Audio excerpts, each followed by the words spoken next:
We've got a big episode this week with the installation of our new Mantus Anchor and a bunch of boat jobs, and I help a really depressed macaw out at the zoo.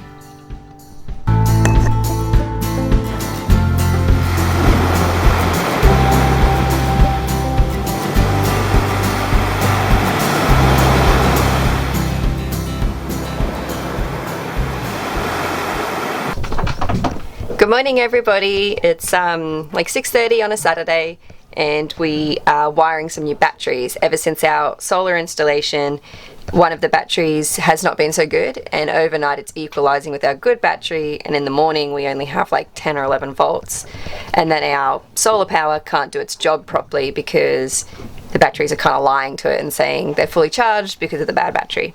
So we've got two new ones and we're going to look at putting them in today, and we did up a wiring diagram so we'll be able to hopefully figure out how to put it all back together so they're wired in parallel. Yeah, it'll be really nice to have some batteries. We're going to hopefully have a fridge again, well, for the first time. The first step was removing our old batteries and giving the battery area a bit of a clean. We also cut up some black matting to help isolate the batteries from the hull even further. We even drew up a new wiring diagram to make sure we could always follow our way back to the batteries, and Joel was having a great time putting all the wires in place and getting everything prepared.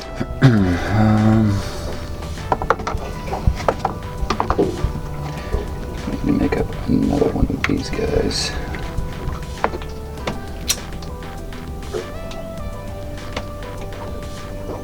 We felt pretty darn proud of ourselves when we'd finished. That was until we realised the batteries didn't seem to be charging properly at all.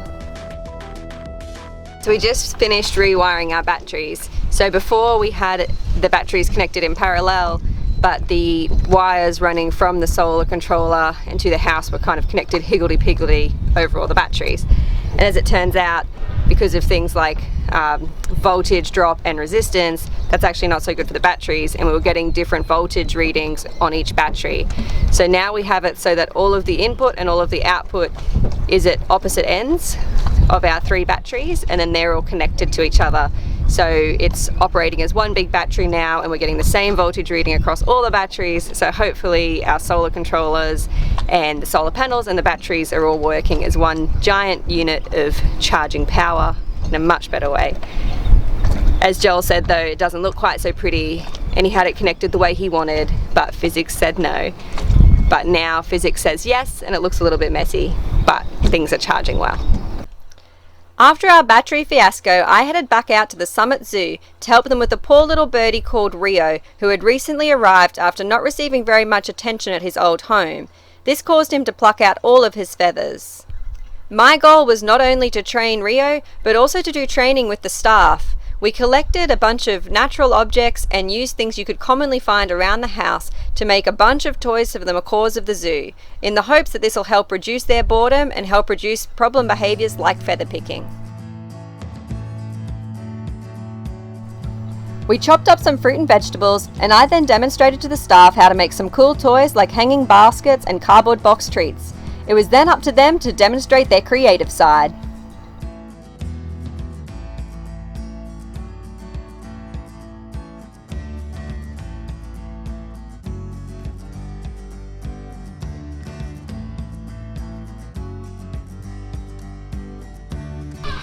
We headed out to the macaw enclosure to hang up our enrichment, and the birds were very, very excited.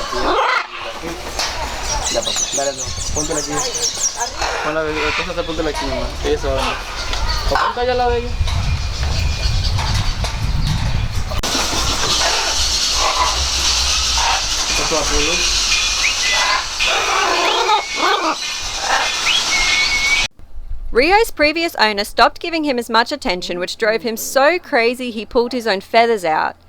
It took some time to earn Rio's trust with the enrichment items, but it wasn't long before I realised what a sweet little bird he is.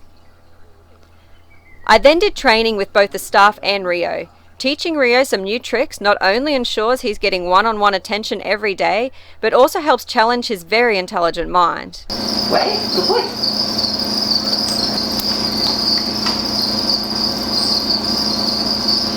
Wait. Good boy. You're already lifting it on your own a little bit.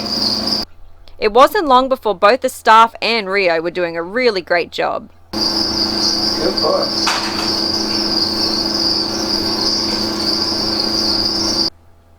After just 1 week with extra enrichment and training, Rio is already a much happier and healthier bird.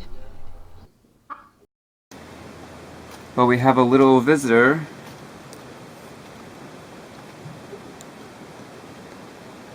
Hello. The little one's not doing too well. One of the launcher drivers here in the anchorage came around, found the bird not in a good way. Yeah, Sheridan unfortunately is away, so we'll have to put him in a nice little home here. I'm making up a little box, and I'll just keep an eye on him. I'll give him some water too, and see if he wants to hang on until Sheridan gets back.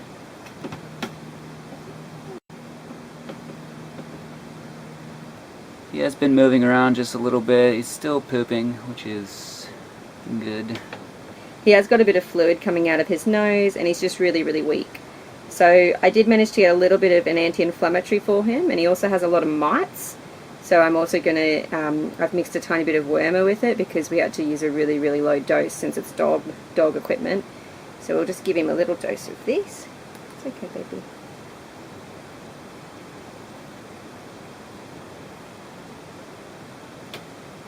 Okay. Sorry, sweetheart. As you can see, he's very, very weak.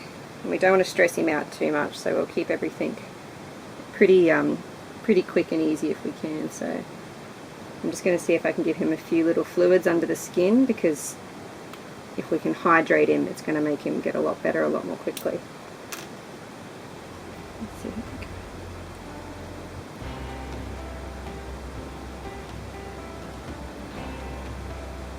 Bird friend some cat food.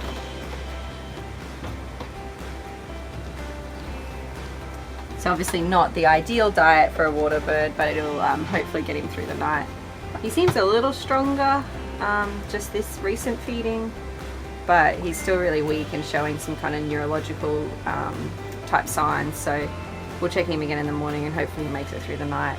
I think if he makes it through the night, we've got a good chance of maybe being able to release him, but yeah, we'll see how he goes.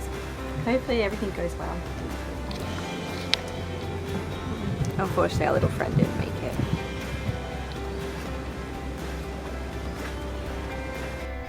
After a rough start to the morning, we received news that our new Mantus Anchor had arrived, and it helped put us in a bit of a better mood for the rest of the day.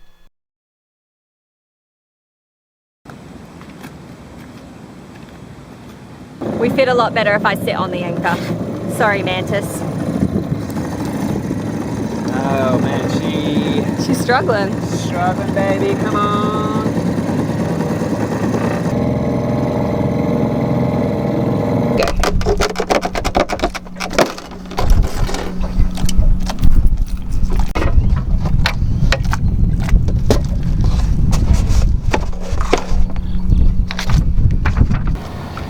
Remember to tighten all nuts securely and to use locking washers with all bolts.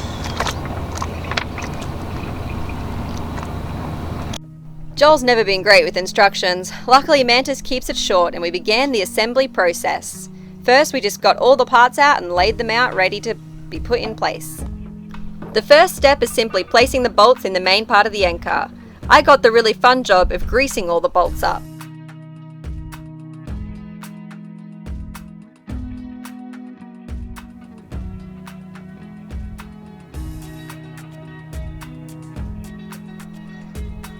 We then placed the neck on the spade and tightened up the nuts and bolts.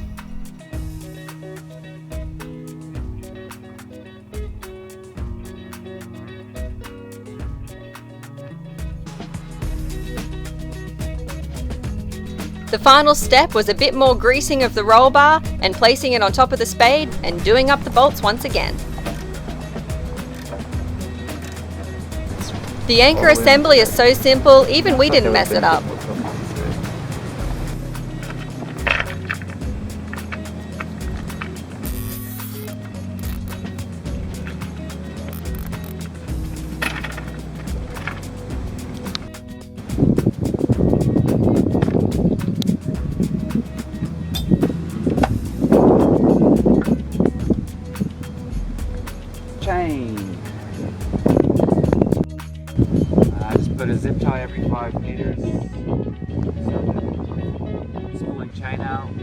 Just quickly see, okay, why is it tied?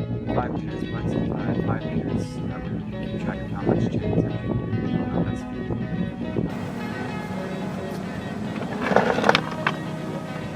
So there's that saying that your chain's only as strong as the weakest link, and I think we just found the weakest link in our old chain.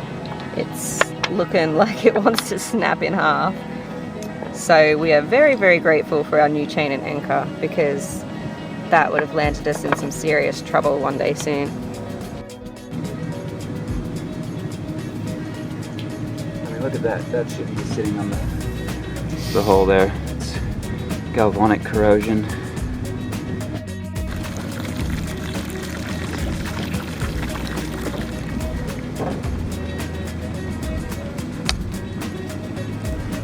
Still pretty filthy. And for the big, smallest crew member. Getting cleaner.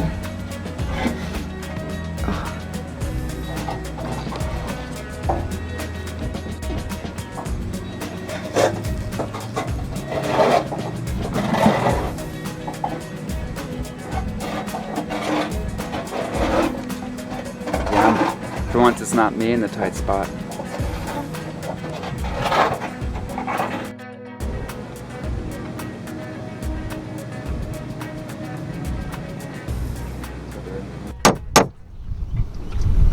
Beautiful. Nice. So we've got these little dot fasteners, and they come in 4 pieces. So you've got one end, it's a button, and the other end's a clip, so you can put them together, and we're using it to fasten our canvas. So a really nice man from another boat gave us the little tool to do it, and it's making life a lot easier. So you can sit them in the male or female end, and then bang down to flare the little opening.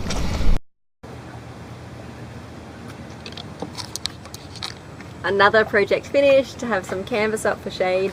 It looks good from a distance, but if it's examined closely, I think it's going to break soon.